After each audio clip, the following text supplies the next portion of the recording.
आज हम लोग जानेंगे माइक्रोबायोलॉजी का वीवीआई क्वेश्चन। देखिए, माइक्रोबायोलॉजी का मैं 3 कैटेगरी में क्वेश्चन डिवाइड किया था।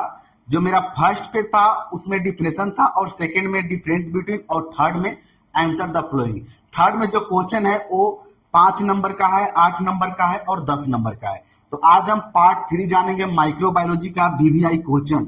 देखिए, मैं ए टू जेड मैं क्वेश्चन बोर्ड पे लिखा हूं, और आज मैं आप लोगों को सिर्फ क्वेश्चन के बारे में मैं बताऊंगा। उसका आंसर लिखना है या कैसे लिखना है, क्या होता है, इसके बारे में अगर आप जानना चाहते हैं पूरा डिटेल से, तो आप हमारे व्हाट्सएप ग्रुप पे मैसेज कीजिए, पर्सनली मैसेज कीजिए, और मैं आपको स्पेशल लाइव क्लास दूंगा और एक एक क्वेश्चन को बारे में मैं विस्तार से बताऊंगा। आज मैंने 3 लाइव क्लास लिया था और तीनों लाइव क्लास में मैं बताया था। तो अगर आप लाइव क्लास लेना चाहते हैं तो आप मुझे मैसेज कीजिए, पर्सनली मैसेज कीजिए, और इसी क्वेश्चन को मैं आपको स्टेप बाय स्टेप बताऊंगा कैसे आंसर लिखना है।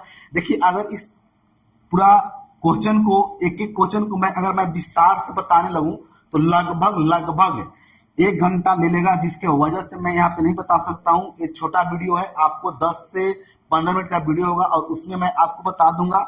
ज्यादा से ज्यादा प्रयास करूंगा कि एक एक प्रश्न को कैसे उत्तर दें, मैं यहाँ पे कैप्चर करने का प्रयास। चलिए अब जानेंगे एक एक प्रश्न के बारे में। चलिए, फर्स्ट आपका हो गया एसिड फास्ट बैक्टीरिया स्टेनिंग। देखिए, एक प्रश्न आपको जरूर पूछेगा स्टेनिंग से, ये बहुत इंपॉर्टेंट क्वेश्चन है। मैं आपको गारंटी देता हूं कि इससे प्रश्न बाहर नहीं पूछेगा। जो क्वेश्चन मैंने बोर्ड पे लिखा है, आंसर द फ्लोइंग, 5 से 8 10 नंबर के जो प्रश्न पूछेगा।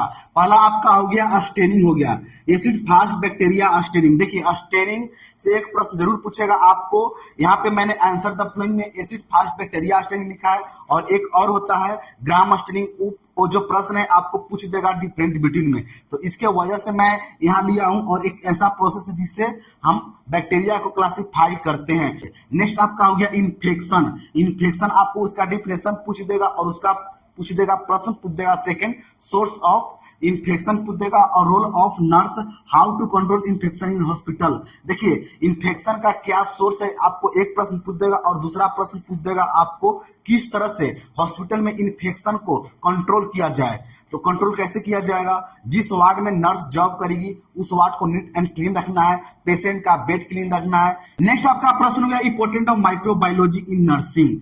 देखिए, अभी मैं आपको सिर्फ क्वेश्चन बता रहा हूं। अगर आप इसका आंसर जानना चाहते हैं कैसे एक एक क्वेश्चन को आंसर दें, तो मैं आपको लाइव क्लास में बताऊंगा। यहाँ पे नहीं बताऊंगा क्योंकि वीडियो बहुत लंबा हो जाएगा।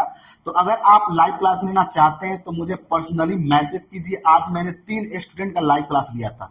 आप मैसेज कीजिए कि सर मुझे पार्ट 3 का लाइव क्लास चाहिए। चलिए, तो इंपोर्टेंट माइक्रोबायोलॉजी इन नर्सिंग। देखिए, माइक्रोबायोलॉजी नर्स क्यों अध्ययन करती है। माइक्रोबायोलॉजी बहुत इंपॉर्टेंट रोल करता है मेडिकल फील्ड में।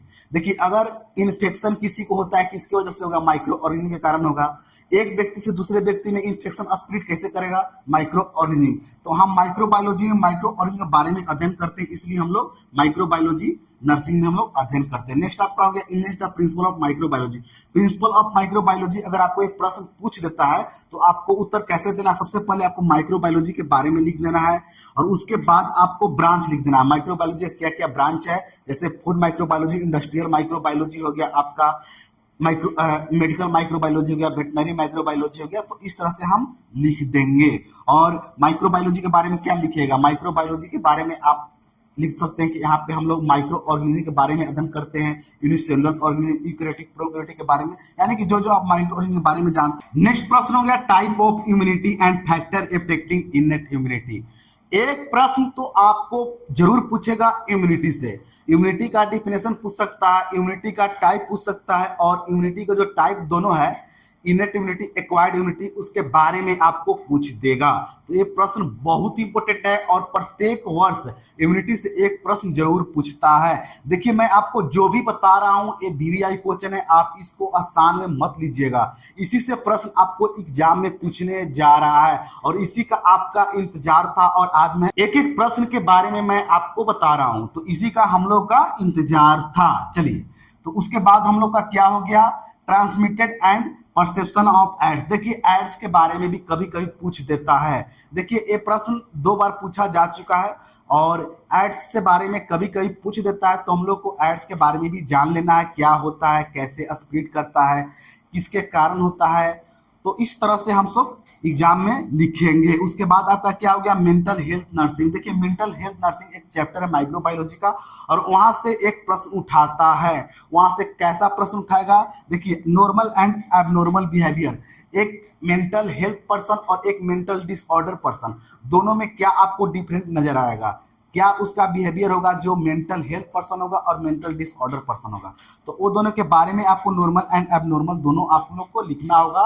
ये आंसर आपको लॉन्ग ले जाना होगा, समझे। नेक्स्ट प्रश्न हो गया आपका mode of transmission of hospital acquired infection. देखिए सबसे पहले जानेंगे हॉस्पिटल एक्वायर्ड इन्फेक्शन क्या होता है। मान लीजिए एक व्यक्ति है, वो हॉस्पिटल में एडमिट होता है, और एडमिट होने से पहले वो इन्फेक्शन उसमें नहीं था, संक्रमित नहीं था, और जब हॉस्पिटल में एडमिट हो जाता है या हॉस्पिटल में जाता है तो वो इन्फेक्टेड हो जाता है। तो उसी को हम लोग क्या बोलते हैं, हॉस्पिटल एक्वायर्ड इन्फेक्शन। मान लीजिए एक राम नाम के लड़का है और हॉस्पिटल में जाता है, हॉस्पिटल में जाने से पहले वो संक्रमित नहीं था, वो नॉन इन्फेक्टेड था, और जब हॉस्पिटल में जाता है वो इन्फेक्टेड हो जाता है, यानी कि वो हॉस्पिटल एक्वायर्ड इन्फेक्शन, उसी को हम लोग बोलते हैं। मोड ऑफ ट्रांसमिशन आप क्या हो गया, रेस्पिरेटरी ट्रैक हो गया, डाइजेस्टिव ट्रैक हो गया, स्किन हो गया। नेक्स्ट क्वेश्चन हो गया स्ट्रक्चर ऑफ बैक्टीरियल सेल। देखिए एक प्रश्न पूछेगा, उसमें आप लोगों को बैक्टीरिया का स्ट्रक्चर बताना होगा और कहाँ पे कौन सा ऑर्गन होता है, ए टू जेड वहां पे आपको लिखना होगा। Role of nurse hospital infection control program. देखिए जो ये प्रश्न था how to control infection in hospital, इसी प्रश्न को यहाँ पे है। उसके बाद principle of microbiology, principle of microbiology मैं आप लोग ऑलरेडी बता चुका हूँ, प्रिंसिपल ऑफ माइक्रोबायोलॉजी उसी को यहाँ पे है। बैरियर ऑफ कम्युनिकेशन, देखिए ये बहुत इंपॉर्टेंट है, बैरियर ऑफ कम्युनिकेशन आपको प्रश्न जरूर पूछेगा। माइक्रोबायोलॉजी अगर नहीं पूछता है तो नर्सिंग फाउंडेशन में प्रश्न आपको जरूर पूछेगा, तो ये जानना आपके लिए बहुत इंपॉर्टेंट है। बैरियर के मतलब क्या होता है, बाधा, यानी कि जब आप एक व्यक्ति से दूसरे व्यक्ति के पास आप मैसेज ट्रांसफर कीजिएगा उस वक्त बैरियर आ जाएगा। दो से अधिक व्यक्ति के पास जब मैसेज ट्रांसफर कीजिएगा उस वक्त भी बैरियर आ जाएगा। बैरियर किस तरह से आएगा, नॉइस हो गया, नॉइस बैरियर हो गया, कल्चरल बैरियर हो गया, लैंग्वेज बैरियर हो गया। तो इस तरह से हम लोग को लिखना होगा। मैं आपको स्पेशल लाइव क्लास में मैं आपको बताऊंगा क्या क्या बैरियर होता है, कम्युनिकेशन को इफेक्ट करता है। उसके बाद आप क्या होगा, use of agglutination test. Use of agglutination test, अगर कोई व्यक्ति को किसी भी तरह का डिजीज होता है तो जो उसको जांच किया जाता है, सैंपल लिया जाता है ब्लड और फ्लूइड, तो उसी को हम लोग यहाँ पे एगुलेशन टेस्ट में हम लोग यूज करते हैं। तो ए टू जेड मैं आपको क्वेश्चन बता दिया हूं। अगर आपको अभी भी डाउट है तो आप स्पेशल लाइव क्लास लीजिए। मैं आपको बार बार बोल रहा हूं, लगभग 1 घंटा मैं आप लोगों को समझाऊंगा, एक एक क्वेश्चन के बारे में समझाऊंगा।